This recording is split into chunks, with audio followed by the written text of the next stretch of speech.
L'équipe du 6 minutes avait rendez-vous à la Maison du Citoyen le 19 janvier dernier pour assister à l'Université populaire dans cette véritable ruche de créativité qu'est la MDCVA. Parmi vernissage d'expo, rencontre des amis de Fontenay, cours de musique, chant, théâtre et la liste est longue. Dans la salle 101, un large public vient participer à l'Unifpop qui avait pour thème, 10 ans après la révolte des banlieues, la recherche d'un pouvoir d'agir. L'Université populaire, c'était en fait à la base à l'initiative de la ville, c'était inscrit dans le programme de la majorité municipale pour cette mandature.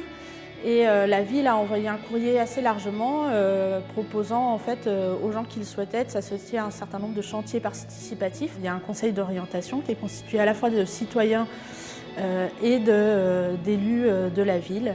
Et on se réunit une fois par mois pour discuter des thématiques, faire avancer le travail. Voilà. Et ça reste ouvert à tout le monde, donc n'importe qui est intéressé peut venir à la prochaine réunion. Je pense qu'il y a une grande urgence en fait, à penser le monde, à peut-être mettre des mots nouveaux en fait, sur la manière de penser le monde aujourd'hui. Et que les urgences, elles sont partout. Voilà. Elles sont sociales, elles sont politiques, elles sont écologiques aujourd'hui. Ça s'adresse à tout le monde dans le sens où chacun peut être mobilisé sur une question plus que sur une autre et potentiellement venir voir ce qui s'y dit.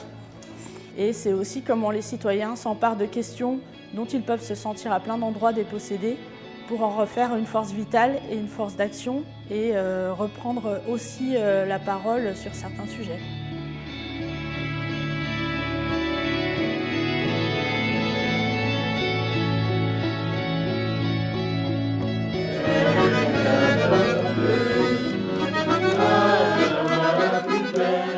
Un groupe de résidents de la Dame Blanche avait rendez-vous jeudi 21 janvier au studio Joe Turner pour enregistrer la Java bleue, ainsi que des poèmes réalisés dans le cadre d'un atelier slam intergénérationnel.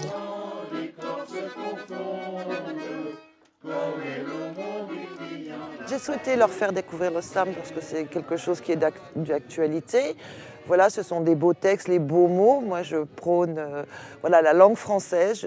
Et comme voilà, à leur époque aussi, c'était important pour eux les beaux mots, bien parler français, bien l'écrire. Alors, pour l'écriture du slam, on a eu quand même 24 personnes donc, qui ont écrit donc, leur petite histoire de vie, résumée en 3-4 lignes, avec la consigne que ça finisse en « i ».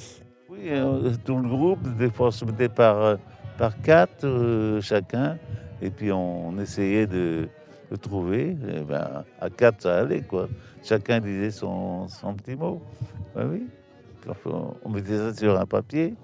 Effectivement, donc ce projet-là rentre complètement dans le cadre en fait, du projet d'établissement, en ce sens que sur la maison de retraite intercommunale donc de Fontenay, Vincennes, Saint-Mandé et Montreuil, nous avons en fait une grande partie de projets en fait innovants qui sont ouverts sur l'extérieur. Et ce projet-là effectivement fait intervenir donc des artistes qui viennent de l'extérieur. Hein, donc il y a notamment une dame qui vient du Portugal donc, pour accompagner les résidents donc, à la musique. Il y a le studio donc aussi qui est sur la commune, donc ça nous permet effectivement donc de faire sortir les résidents de Vincennes et de les faire venir en fait ici pour enregistrer.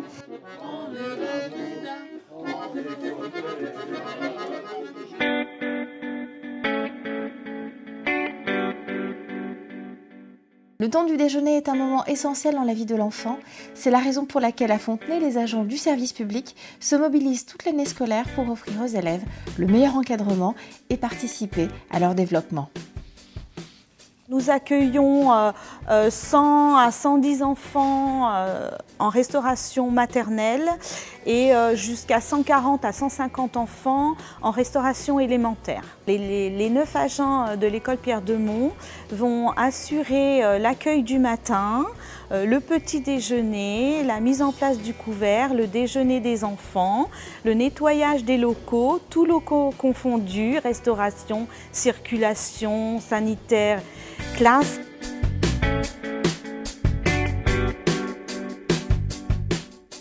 Je suis agent d'office à l'école Pierre Demont. Mon métier consiste à la préparation des repas en maternelle et en primaire. Donc je prépare des entrées, la remise en température, je fais le suivi des fiches de traçabilité. Toutes les mesures d'hygiène du protocole de la méthode HACCP sont respectées. Nous respectons les menus élaborés par la diététicienne.